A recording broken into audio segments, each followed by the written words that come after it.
Pilar, doctor Sanguinetti. Raola hace cuestión de un mes, el 7 de octubre, lamentablemente presagiaba la sucesión de los hechos. Raola sabía lo que se iba a dar a partir del 7 de octubre. Lo presagió, lo dejó por escrito y así se dieron los hechos. ¿Por qué estamos ante un conflicto lamentable y tristemente predecible? Sobre todo cuando hablamos de antisemitismo y antisionismo, dos caras de una misma moneda.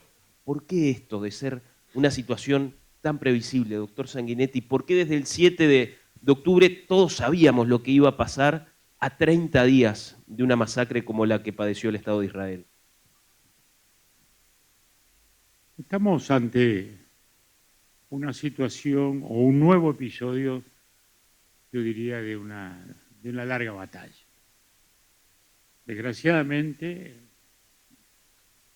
no se ha logrado superar estos prejuicios, estos enfrentamientos, estos cuestionamientos nacidos hace tantos siglos como producto primero, de concepciones religiosas, porque allí es donde nace esta situación de conflicto. Y luego se va mezclando con todos los diversos ingredientes de la psicología social. La xenofobia, de la cual este también es un capítulo, ¿eh? El rechazo al distinto, el rechazo al otro, eso que va ocurriendo en la medida en que se van definiendo las diversas civilizaciones, los prejuicios, la sociedad se hace más compleja, los chivos expiatorios. Y este fenómeno va adquiriendo modalidades distintas cuando uno lo mira a través de la historia. Porque primero, sí, fue un conflicto religioso, judaísmo, cristianismo, de la misma matriz. Luego también conflicto intercristiano. Pues si pensamos que en 1574 fue Lepanto, ¿no? Parecía que la cristiandad se había impuesto al mundo musulmán. Muy poquito después, un mes después, hay la noche de San Bartolomé. Ahí los cristianos enfrentados entre sí. Cosa que tampoco puede olvidarse cuando uno mira el mundo musulmán de hoy, en que chiitas y sunitas ahí están. Y en este último episodio no hay duda de que ese es el telón de fondo del detonante, porque se venía expandiendo claramente el espacio de paz de Israel. A los ya acordados en su tiempo, Egipto, Jordania, venía dándose Emiratos, Bahrein, Marruecos, el inicio de una conversación en Arabia Saudita, que es justamente lo que lo precipita al otro sector musulmán a lanzarse con sus organizaciones terroristas a sumergirnos nuevamente en esta tremenda guerra. Allí opera, como vemos, la división dentro del mundo musulmán. Pero me parece que es bueno, a propósito de esto, reflexionar sobre el tema del fondo. El antisemitismo está allí, es el telón de fondo, es el telón de fondo. Y todo esto se desata cuando aparece el conflicto. Este antisemitismo ha tenido las más diversas modalidades, como decimos. En los tiempos medievales fue parte de la cultura religiosa medieval, la aparición de los guetos, la aparición de las minorías, de este extraño pueblo que no tenía patria, este extraño pueblo que aparecía allí como un fenómeno extraño, de algún modo anómalo, al cual era muy fácil atribuirle, en aquel mundo lleno de las demoniofobias, atribuirle una peste, un fenómeno inesperado, algo difícil de explicar. Pero luego el transcurrir de los tiempos históricos, las revoluciones liberales, que parecía que podían ir superando estas situaciones. No fue así, cambiaron de modalidad, porque también la incorporación del mundo judío a los Estados-naciones, que se produce luego del fenómeno de la Revolución Francesa y de las invasiones napoleónicas, también aflora. Creo que el caso Dreyfus es un caso muy típico de lo que fue el fenómeno en la época. ¿Y cómo llegó a todas partes? Acá mismo en Uruguay, yo estudié mucho y escribí un libro sobre el Pedro Figari, el gran artista uruguayo. Además de artista fue un gran pensador y un abogado criminalista. Y entre sus papeles que estudié cuando escribí ese trabajo, había unos cuadernos con recortes de todo el proceso de Dreyfus. Él lo había seguido. Y así como había tenido relación con los criminalistas italianos, también la tuvo con Laborie, que fue el abogado francés de Dreyfus en aquel ominoso episodio, en el cual ya aparecieron claramente delineadas el tipo de debate que vivimos hoy. De un lado el prejuicio instalado y del otro lado, digamos, la reserva liberal y humanista que en aquel momento encarnó Émile Zola con el J'accuse y que dijo: algún día Francia me tendrá que reconocer que salve su dignidad. Y si no la salvó, por lo menos mostró esa dialéctica. Y así han seguido los tiempos. Vino el tiempo de la Segunda Guerra Mundial. Hoy todo parece mucho más claro después del desenlace. No lo era entonces. Ni aún aquí. Ni aún aquí. En el año 39, en el año 40, las cosas no eran tan claras como las podemos ver hoy. Había también una controversia acá.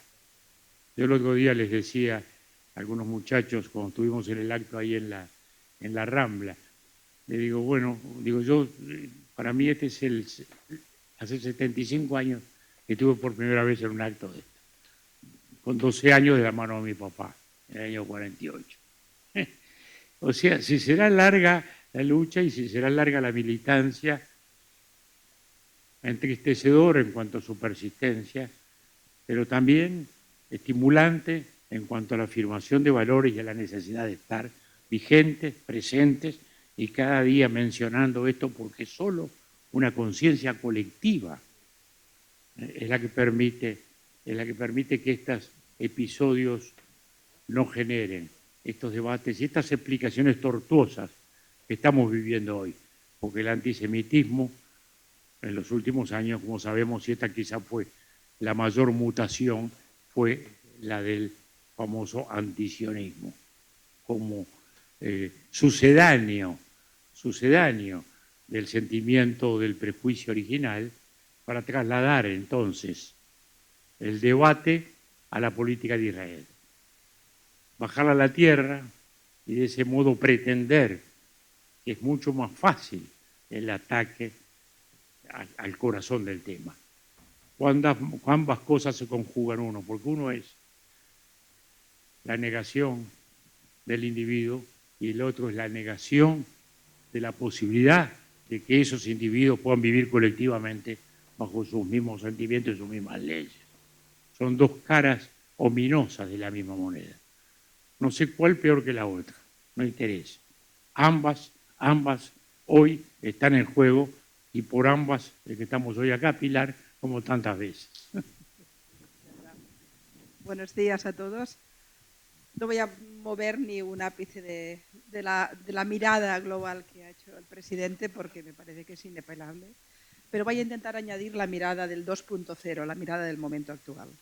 La gran pregunta, que de alguna forma respondería a lo que me preguntabas de por qué un mes antes dije va a pasar esto, no van a existir los muertos israelíes, Israel se va a defender y se va a considerar que es el terrorista, jamás no va a ser terrorista, esas cosas que ya sabemos. ¿Por qué? Porque no acabamos de entender algo que es fundamental. Estamos en una guerra del relato. Y, querido presidente, es igual que tengamos la razón es igual que defendamos valores fundamentales, es igual que estemos en el lado bueno del mundo, y estamos en el lado bueno del mundo, es absolutamente igual porque la guerra la estamos perdiendo. Y les voy a dar unos datos que quizás son poco conocidos. El presidente nos explica años y años de lucha contra el antisemitismo. La diferencia en otras épocas es que no existían las redes sociales. Hoy tenemos a Goebbels con Internet. Goebbels con Internet. Y Goebbels con Internet no es alguien que utiliza el Twitter o el Facebook o el Instagram para demonizar a Israel. Es una máquina de bots de miles.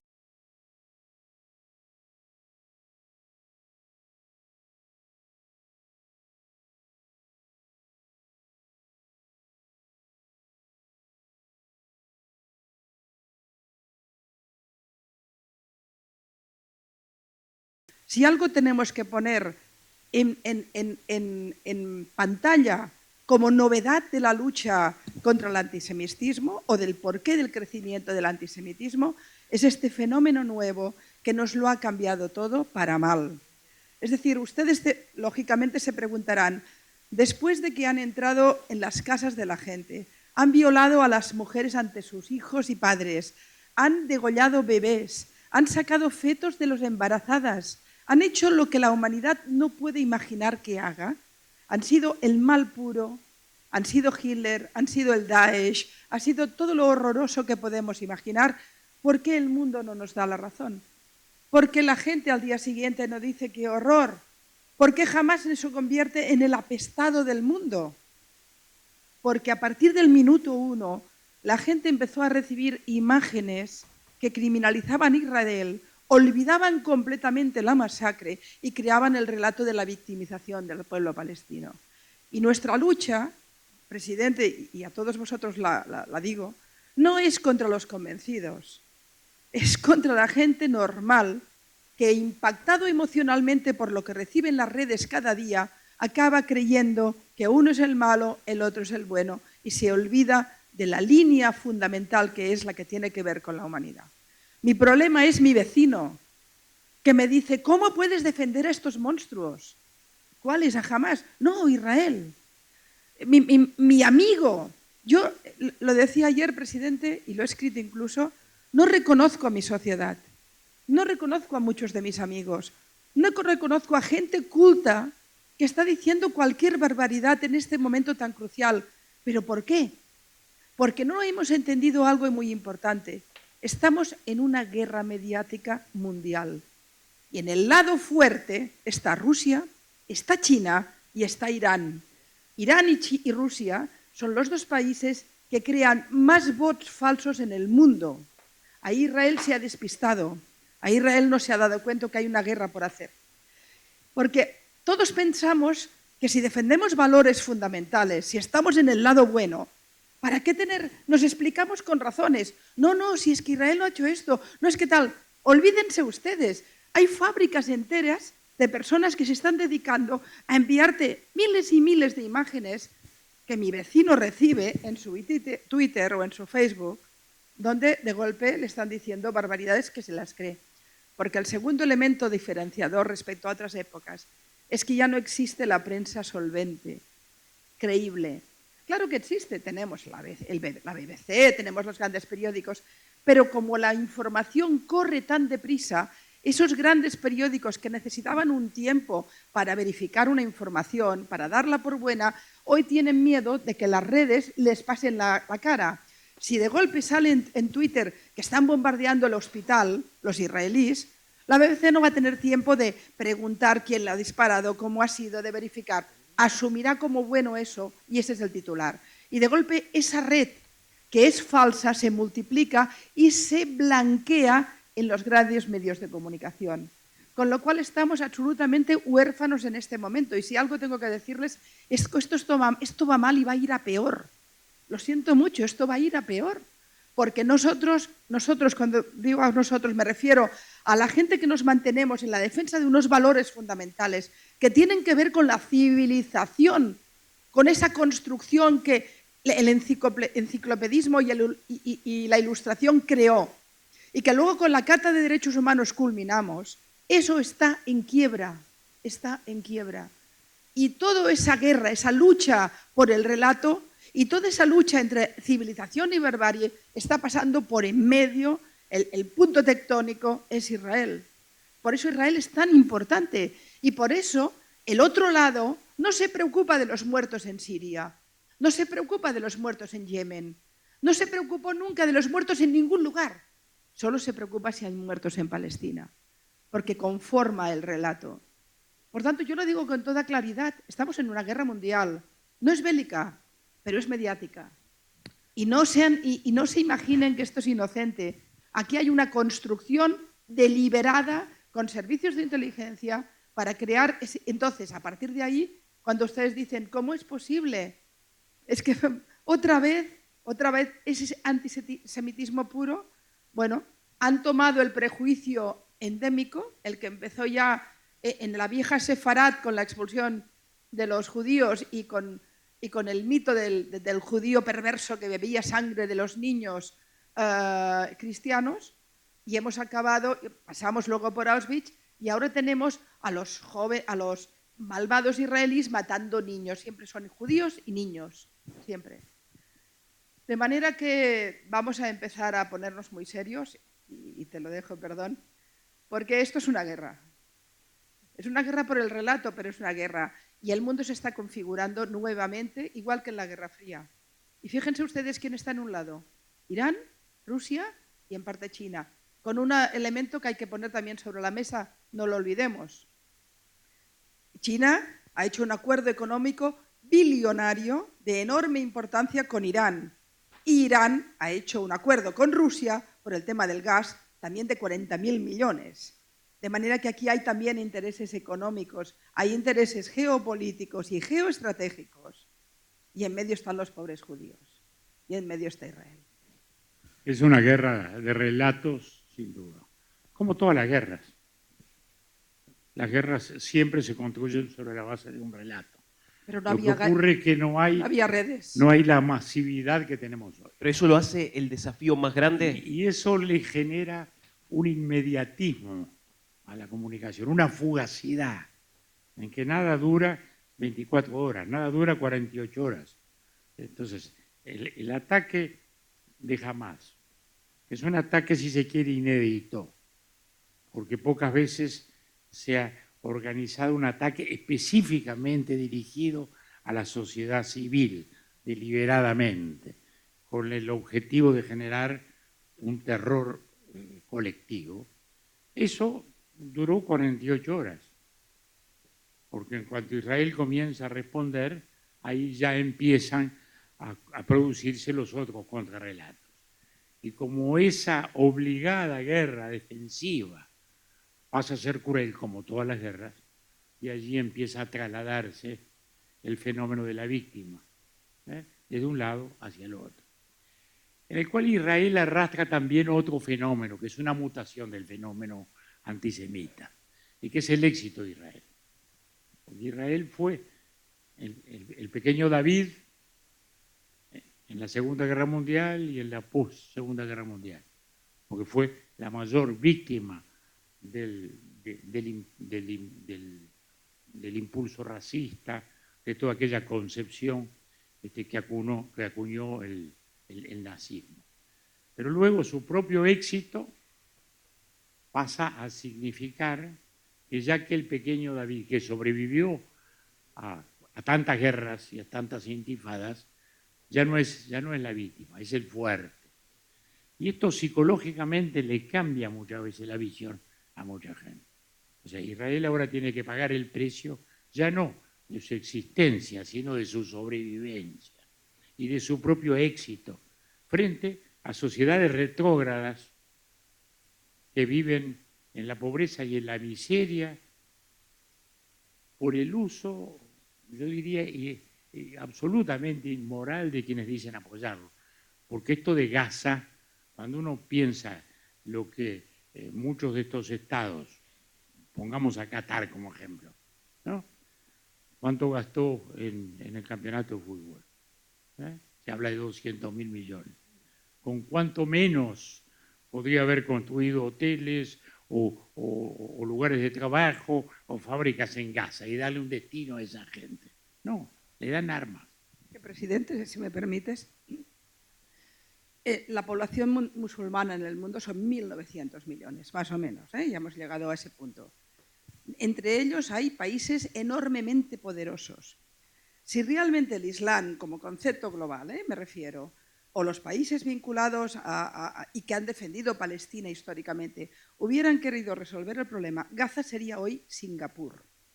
Gaza sería hoy porque Gaza es un trocito de tierra de nada, que con solo que inyectes millones, unos cuantos millones, de los muchos que le sobran, porque no olvidemos algo que tampoco recordamos nunca, hay más dinero en Kuala Lumpur que en Wall Street, que eso también lo olvidamos. Y nadie tuvo interés nunca, presidente, nunca nadie tuvo interés en resolver el conflicto palestino, primero porque lo utilizaron y ahora porque no saben qué hacer con él, y lo dejan ahí larvado.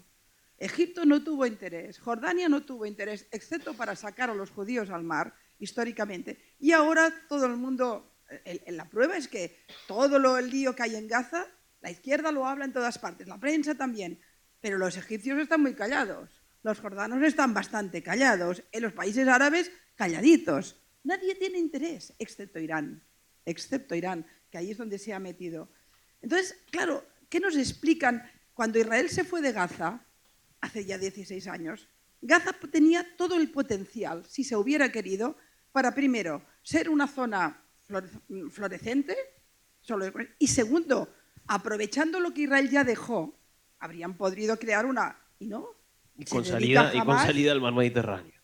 Y con salida al mar Mediterráneo. No, y Gaza lo tiene todo. Gaza está absoluta en los ratings de la FAO con hambre porque quieren. Y hay que decirlo en estos términos. Todos los líderes de Hamas viven en Qatar, billonarios. Han acumulado enormes fortunas, como en su momento Arafat. No hay que olvidar que era un gran corrupto. En Gaza se ha dado en proporción el doble de lo que se dio a Europa con el Plan Marshall. ¿Dónde está el dinero? ¿Dónde está? Y luego, Israel es el malo, pero el problema que lo planteo, presidente, a ver si tú tienes respuesta, es... Vivimos en un mundo de impacto inmediato. Hemos visto las imágenes de los kibbutz, podemos verlos. Tenemos las evidencias. Toda esta información que damos hoy es accesible a todo el mundo. Sin embargo, no la compra nadie. Sin embargo, ves un niño palestino muerto y dicen, ahí está. Y ahí es donde yo pongo hincapié en que aquellas organizaciones como Combate contra el Antisemitismo, como CAM y otras, van a empezar a tener que poner la mira en el relato en las redes, porque nos está modificando el pensamiento de la clase media nuestra, del ciudadano medio. Y el problema lo tendremos en Buenos Aires, en Montevideo, en Barcelona y en París, que ya lo tenemos. Ahí hay un factor político también importante, que ha cambiado mucho la perspectiva del debate. ¿Y qué es lo que genéricamente podemos llamar izquierda o izquierda internacional? Que es parte ahora de este capítulo. Porque en el fenómeno del antisemitismo ocurre en los años, digamos, 60 quizás, por allí, empieza esa mutación que ya no es el enfrentamiento histórico, sino que adquiere una visión diferente. El llamado progresismo a veces, o izquierda a veces, comienza a operar como una reacción al ver a Israel exitoso, Israel asociado a Estados Unidos, Israel occidente. Y allí se empieza a producir este cambio que es muy fuerte, porque es y más inexplicable que ninguno otro, si se quiere, ¿no? Porque cuando uno ve, yo el otro día miraba el debate en los candidatos argentinos y veía una candidata de una izquierda radical, judía ella, defendiendo de un modo grosero esta presunta causa palestina, uno decía, se negó al minuto de silencio. O sea, la candidata Brechman, cuando pidieron un minuto de silencio por la masacre en Israel, se negó se negó. Es que, claro, a ese punto, ¿qué puedes hacer ya ahí?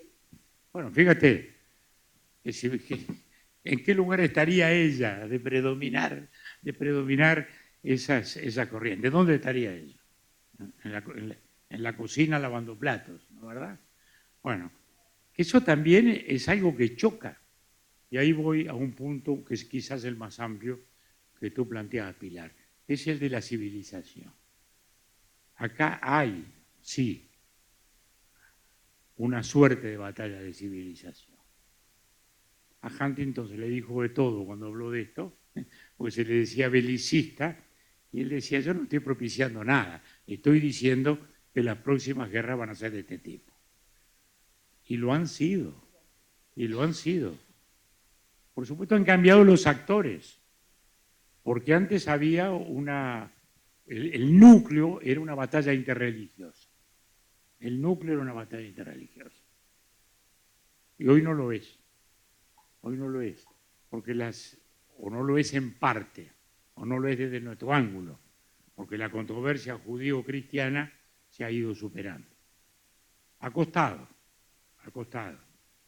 años, pero ha ocurrido y no debemos dejar de reconocerlo a ese gran papa que fue Juan Pablo II, al cual tuvimos acá 2 visitas, con el cual tuvimos el privilegio de conversar y sentir que había una figura que ejerció un magisterio fundamental en los equilibrios incluso políticos de este tiempo. Y ese diálogo interreligioso que acá ustedes van a tener y difundir también, digamos, tiene ya una variante significativa. Pero en cambio hay una variante política que se asume desde lo que se considera progresismo. Y eso ya empezó en nuestra América Latina en los años 60. Recuerdo que con Marcos tuvimos unas actividades hace mucho tiempo en nuestro partido y él recordaba que allá por el año 66, cuando la famosa Tricontinental de La Habana, en la cual se lanzaba, digamos, lo que era la gran revolución latinoamericana, un grupo de izquierda israelí no fue aceptado. Ya no fue aceptado en lo que era la organización de las corrientes de izquierda. Entonces hay acá una batalla política civilizatoria muy compleja y muy reaccionaria, porque debajo del manto del progresismo aparece este fenómeno. Y allí ocurre otro sesgo que es muy importante. Yo publiqué un libro hace unos años recogiendo artículos míos de más de medio siglo, que se llama La trinchera de Occidente, y que es algo que suelen ignorarse los países occidentales, y que Israel es nosotros, y que no se trata de ser occidentales contra los orientales, sino de afirmar nuestros propios valores, que son los universales, porque nuestros valores son los universales, no son los nuestros frente a los demás, son los valores de la convivencia entre toda la humanidad. Y eso es también lo que está en juego. Y a veces no se entiende que este Occidente también es muy vulnerable, porque esos grupos organizados enseguida se sienten acorralados porque los extremos fácilmente acorralan a las posiciones razonables, porque la cancelan, porque la vituperan, porque la estigmatizan, y pasamos a ser todos entonces una suerte de representantes del mal, del capitalismo, serviles a los sectores. No se dan cuenta que se están socavando las bases mismas de nuestra civilización. Esto no es nuevo, ¿eh? Es decir, tú decías algo que a mí me parece fundamental. La ideología que ha matado en Israel mató en Atocha, mató en Amia, mató en Nueva York, mató en Londres. Saquemos las caretas. Aquí no hay la lucha de un pueblo por tener un Estado. No, aquí hay una ideología totalitaria, absolutamente equiparable en su momento al estalinismo o el nazismo, ideologías del mal que consideran que el ciudadano es el objetivo y que masacran todos los valores fundamentales y que dejaron completamente lleno de sangre el siglo XX y que ahora, mutado en el fenómeno este, que nos ha dado tantos muertos, porque ahora estamos olvidando que Al-Qaeda mató a miles de personas y que el Estado Islámico mató a miles de personas. Es que olvidamos esto. Y jamás es exactamente esto. Es una ideología del mal que desnuda completamente de humanidad su causa o sus ideas y que considera que matar de la peor manera posible es lícito en nombre del dogma. Por tanto, es evidente que lo que ocurre en Israel nos ocurre, que el enemigo de Israel es el enemigo de la libertad, de la tolerancia, de la ilustración, de las sociedades de la tolerancia donde podemos mirarnos judíos, cristianos, ateos y musulmanes a la cara y saludarnos y decir buenos días. Esa es la sociedad que queremos. Y esto es el mísil en contra de esa sociedad. Pero ahí está lo que comentabas de la izquierda. A ver, hay que decirlo también con mucha claridad. Hay una izquierda muy reaccionaria. Hay una izquierda que es fascista. Y lo digo en términos tan rotundos porque yo lo vivo en propia piel. Ayer mismo había un artículo de Pablo Iglesias en un periódico en España y hablaba de mí, en un momento hablaba de mí, y me decía que yo era de derechas. No lo sé. En los derechos civiles soy de izquierdas, es decir, a favor de los derechos de la mujer, de los derechos ecológicos, de los derechos LGTBI, no sé, imagino que un partido muy conservador a mí no me consideraría para nada. En términos económicos debo ser una liberal. En algunos términos de valores fundamentales, la familia, etcétera, quizás soy conservadora. ¿Qué soy? ¿Un alien? O quizás soy solamente alguien que se sentó en la plaza, miró el mundo, se hizo unas preguntas y encontró respuestas. Algunas las encontró en la derecha, otras en la izquierda. Y reivindico mi derecho a la libertad de pensamiento, que es lo que fundamentalmente tenemos roto. La libertad de pensar, de dudar, de hacerse preguntas y a veces hasta tener alguna respuesta. Y voy a revelarme siempre, y soy un caso en ese sentido emblemático. La derecha española, por supuesto, no me va a considerar nunca porque soy catalana y es lo peor de lo peor. Y la izquierda me considera lo peor de lo peor porque soy pro-israelí y no sé cuántas cosas más. Oigan, yo sé lo que soy. Soy una hija de la Ilustración, una hija de la civilización. Soy una hija de una Europa que tiene culpa y que hay que asumirla. Y desde luego soy alguien que va a defender a muerte, porque tengo 3 hijos y 2 nietos, una sociedad libre. Y eso es lo que han matado en Israel. Y esos son mis enemigos. Jamás es mi enemigo como ser humano. Es mi enemigo como mujer libre. Es mi enemigo como demócrata. Todo lo que represento, todo lo que representa el presidente en toda su vida, todo lo que ustedes representan, piensen lo que piensen, voten a quien voten y recen a quien recen, todo eso lo quieren matar. Por eso estamos aquí, gente diversa. Y por eso somos, de alguna manera, ese embrión de algo que tiene que ver con la lucha por lo fundamental. Yo no sé si exagero, pero en lo que es la lucha por el relato, estamos como en los años 30 en Alemania. De golpe notamos un discurso de odio que va creciendo, que la izquierda es cómplice de él y que nadie lo para.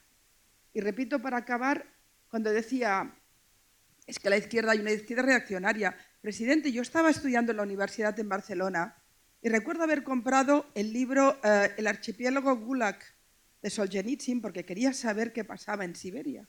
Y mis compañeros de universidad me dijeron, ¿pero qué haces? Estás leyendo un libro de la CIA. Porque no había gente en Siberia. Es decir, desde que tengo memoria y me he formado políticamente y como ser humano, siempre he tenido a mi lado una izquierda que me decía cosas que no eran ciertas y defendía planteamientos que no eran libres. Recuerdo perfectamente a un profesor muy relevante en mi país, que murió hace poco y que se considera un gurú, que nos decía que en Rumanía era el sumum de la libertad. ¡Rumanía! Y luego cuando él viajaba a Rumanía se paseaba con un Rolls con Ceausescu. ¿Eso es la izquierda? ¿Eso es el progresismo? No, yo soy progresista. Y esos no son progresistas, no lo han sido nunca. Hay una izquierda que es claramente, igual que hay una derecha fascista, pero la tenemos identificada. Nunca, en cambio, tuvimos identificada una izquierda. Y lo digo con claridad, es fascismo lo que pasa en Venezuela. Maduro es eso. Bueno, y sobre todo es un imbécil. Pero aparte de eso, me parece evidente, y perdonen, porque alguien que habla con los pajaritos tampoco muy listo no debe ser. Pero, claro, ¿esto es izquierda? Un puente aéreo Caracas-Teherán ¿Eso es izquierda? No, eso es fascismo, de izquierdas. Bueno, lo que ocurre es que si hablamos de izquierda, empezamos en la Revolución Francesa, engendró los dos monstruos, ¿no? Engendró los dos monstruos, el de la libertad y el del terror. Y el del terror. De modo que esos dos monstruos han convivido. Y en lo que llamamos genéricamente izquierda, todos sabemos bien que se engendró la monstruosidad de los sistemas comunistas, leninistas, estalinistas, que son quienes han sembrado de terror y de odio y de esclavitud y de tiranía, que nos han llevado a tantas situaciones. Pero aquí me parece que en este tema del relato y el contrarrelato, de inmediato se desdibuja el tema y desaparece que jamás es una organización terrorista, que no es parte de un diálogo, porque se dice, bueno, las dos partes. ¿Cuáles son las dos partes? Hay una parte que dice que la otra no existe y no tiene derecho a existir, y que usa la metodología más cruel, más despiadada de ese punto de vista. Se oculta que a su vez eso está usurpando el poder de un modo despótico. Es una dictadura. Es una dictadura. Porque todos los intentos de paz que parecen olvidarse, ¿no? Recordamos Camp David, recordemos el Pacto de Oslo, recordemos 5 ofertas de crear Estado palestino. la constitución de la autoridad palestina, todos pasos afirmativos que se dieron en la búsqueda o la reconfiguración de aquellos dos estados que en el año 47-48 se habían dibujado cuando nació Israel y que desgraciadamente entonces se rechazaron porque pudo más el odio a Israel. Entonces, esto me parece que es fundamental. ¿De qué modo se confunden esas cosas? Porque jamás es el primero que ha mediatizado y sustituido a la autoridad palestina. Bueno, los mataron. Es que los mataron.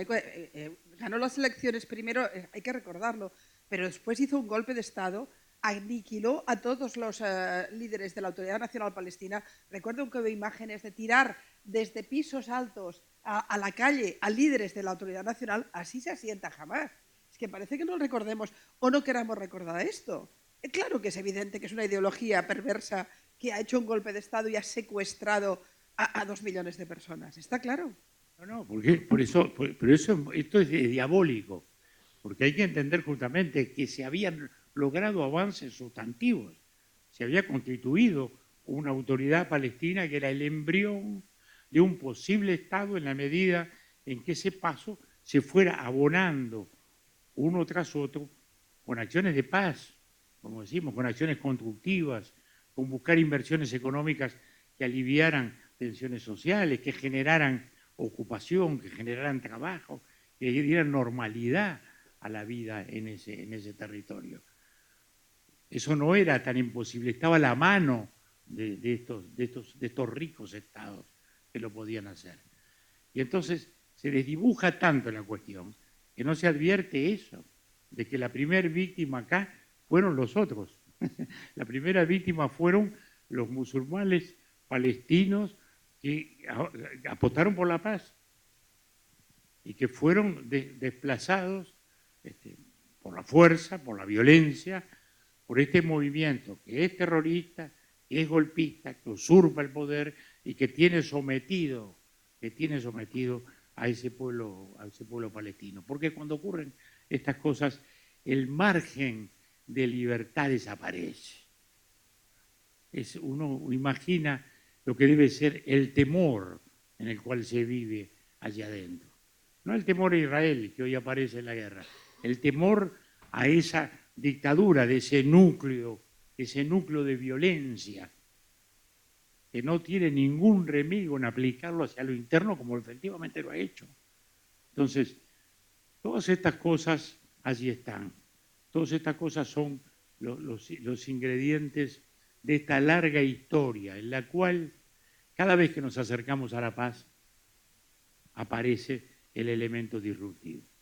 Porque no es, vuelvo a decir, que estemos igual que hace 50 años, porque se han ido generando avances, se han ido generando acuerdos.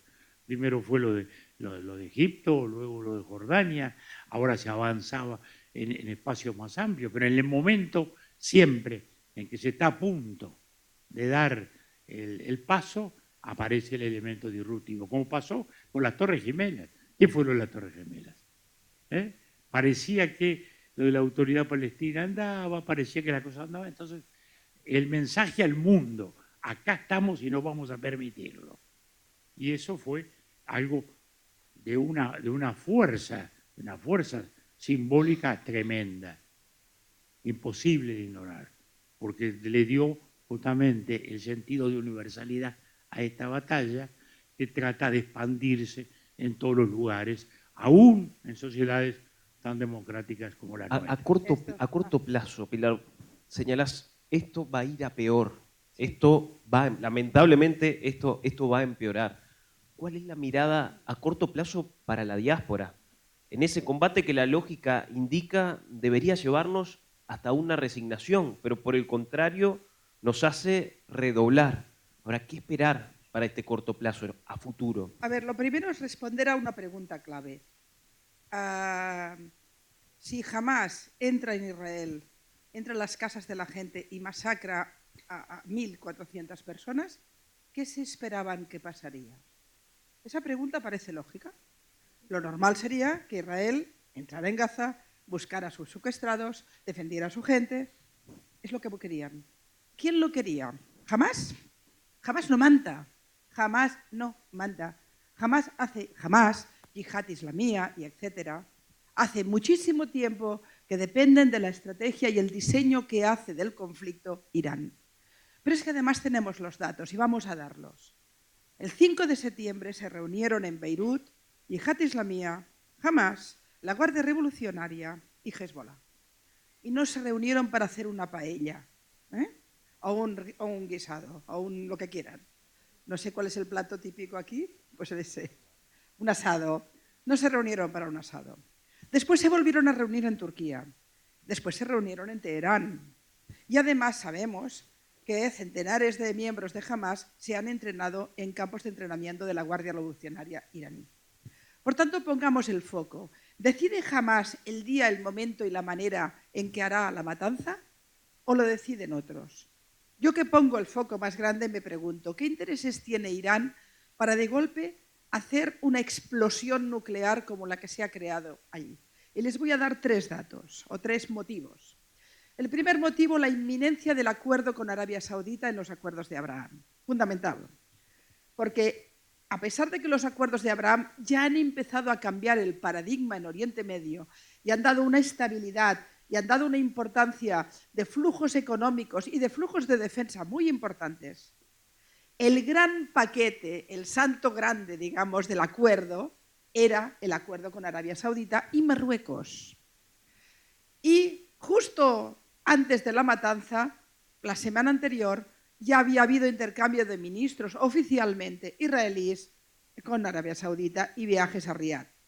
Pero además era inminente el acuerdo con Marruecos, enormemente importante para la entrada musulmana en Europa y para la estabilidad también en el Mediterráneo. Y de golpe, ¿esto ahora se va a poder producir?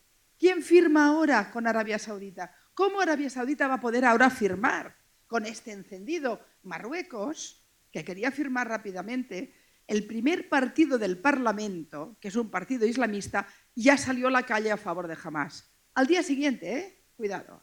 Por tanto, primer motivo por el que Irán dice hay que cargarse los acuerdos, vamos a crear un buen quilombo, que dirán los argentinos, ¿no? Lo segundo, que tampoco no es menor, es la hegemonía del relato en el mundo islámico. Irán, teóricamente, es aislado porque es chiita. La inmensa mayoría de los musulmanes del mundo son sunitas. Bien, pero ya hace muchos años que la fusión entre Irán y Hamás se produjo. Durante mucho tiempo el principal financiador de Hamás fue Qatar, que aún, pero ahora ya es directamente Irán, en logística, en material bélico y en dinero. ¿Qué ocurre? que el tema palestino ya es un problemón para el mundo árabe y islámico. A nadie le interesa, a nadie, no le interesan a los marroquíes, no le interesa a los saudíes, no le interesa a los Emiratos, no le interesa ni en Indonesia. Es decir, los 1.900 millones que han sido educados en pobrecitos los palestinos, sus gobiernos y sus sociedades se han ido alejando. Y el relato palestino ha quedado huérfano. Irán lo ha tomado. Se lo ha quedado y es el defensor de los palestinos. Con lo cual crea un prestigio en el mundo islámico importante. Y el tercer elemento del tema, el tercer, es el flujo económico. Irán, no lo olvidemos, fue el gran vencedor de la guerra en Siria. Siria, ¿quién ganó en Siria? ¿Los buenos? Ganó Irán, ganó Rusia y en parte ganó Turquía. No vamos bien.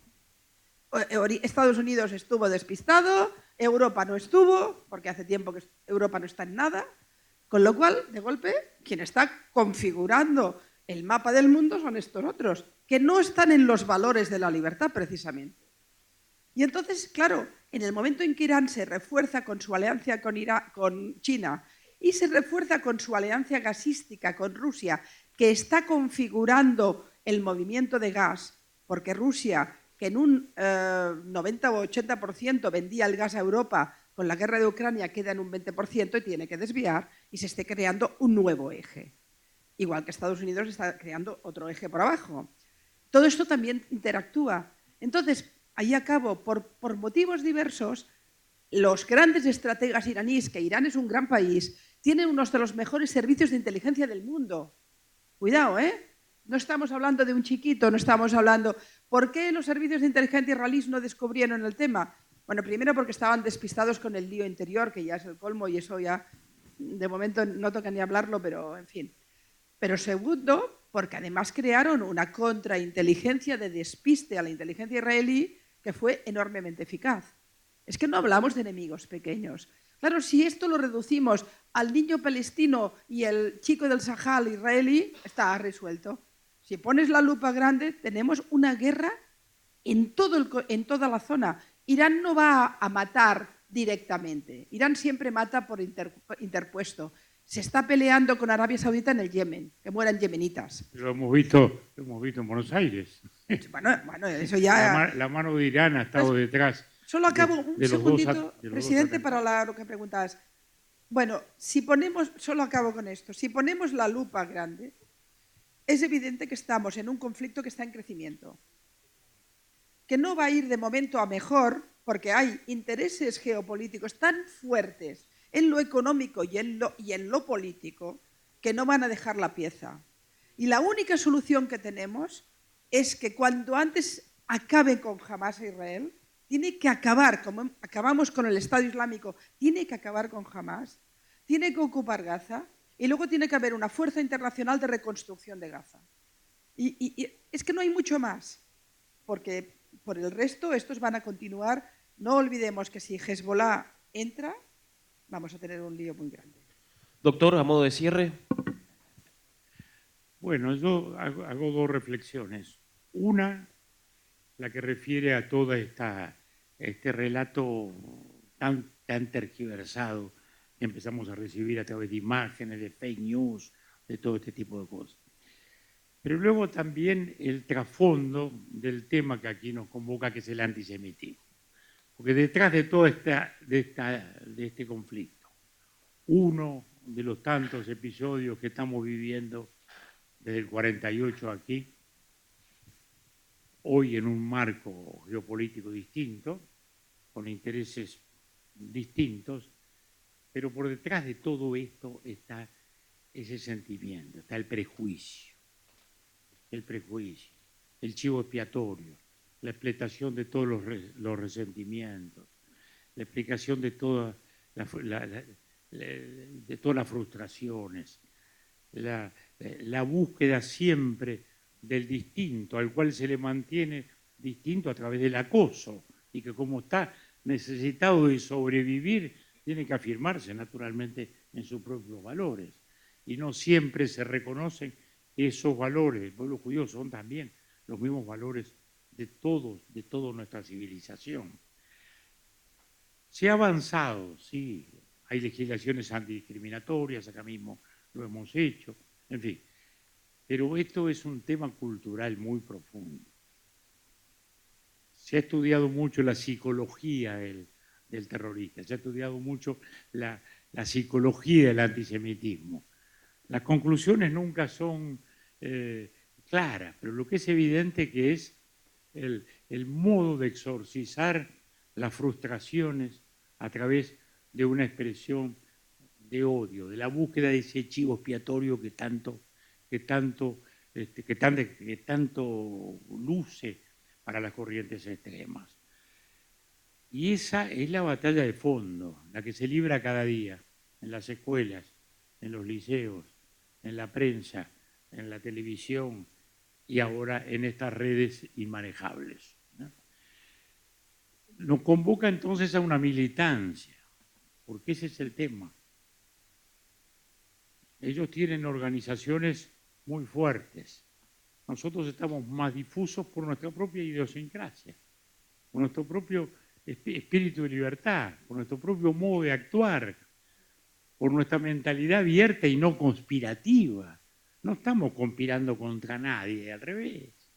Estamos tratando de superar las conspiraciones para buscar una convivencia mayor. Y esta es la búsqueda de nuestra civilización. Y eso es lo que desgraciadamente se desdibuja, se agrede en la vida diaria.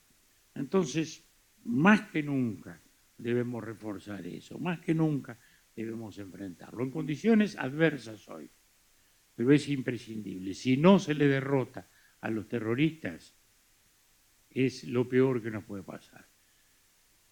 Todo ese lamento plañidero que aparece hoy frente a una organización terrorista que usa como ningún otro, con desprecio total de la vida humana, porque eso hay que decirlo con toda claridad. Cada vida humana en Israel tiene un valor para su sociedad muy distinto al valor que tiene para esta sociedad terrorista la vida humana, que no existe. Entonces poner polvorines o armamentos abajo de un hospital o una escuela es parte de su legitimidad. Su dogma los habilita a eso.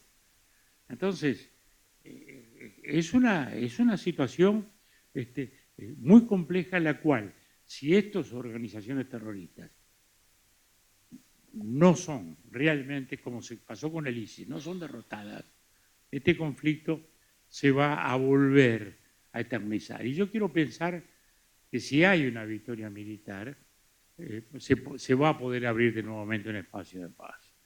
Como también digo, y lo he dicho y lo he escrito, y más de una vez me han acusado de belicista, como también digo, que una derrota de Israel es una explosión reaccionaria y negativa que pone en juego la democracia en Occidente. En Europa a veces quieren no verlo. Presidente, recordando una cosa, Israel solo puede perder la guerra un día. El resto puede perderlo cada día. Israel puede perder la guerra un solo día. Es inimaginable. No podemos. Y sin ninguna duda, si no se acaba con el terrorismo de Hamás y se inutiliza una parte de esa presión y de ese relato, vamos a tener una situación. En Europa hay 20 millones de musulmanes. Y el problema no es que sean musulmanes, que eso es tan bueno como ser cualquier otra cosa. El problema es cómo la ideología salafista penetra en esas sociedades y acaban siendo núcleos de gente contrarios a las libertades en el propio corazón de Europa. Y todo esto lo retroalimenta el discurso de Hamás, el discurso de Palestina, porque ha habido incendios en todas las ciudades europeas o manifestaciones en este tema, porque está habiendo un rebrote antisemita, en parte por el impacto en el mundo musulmán que produce todo este relato falso respecto al tema palestino. Sin duda. Doctor Sanguinetti, Pablo, podríamos hablar toda la vida. Podríamos seguir, pero Pilar lo hace. ha sido un verdadero placer. Pilar Rahola. Yo lo he hecho toda mi vida. Y en el Uruguay, déjenme decir un párrafo también sobre nuestro país que tú conoces, Pilar. Acá esta es una causa que abrazamos desde siempre. Nuestra República Oriental del Uruguay tuvo mucho que ver, como sabemos, en el nacimiento de Israel. Y eso nos sigue llenando de orgullo. Quizás no a todos los uruguayos, pero yo diría que a casi todos. Y eso nos sigue llenando de orgullo y nos sigue imponiendo un compromiso. Desde los años primeros en los cuales el nostálgico privilegio de la edad me permite recordar aquellos tiempos augurales, aquellos tiempos esperanzados, a partir de un milagro militar, porque yo siempre medito y pienso cómo fue posible ganar no las guerras posteriores, la del 48.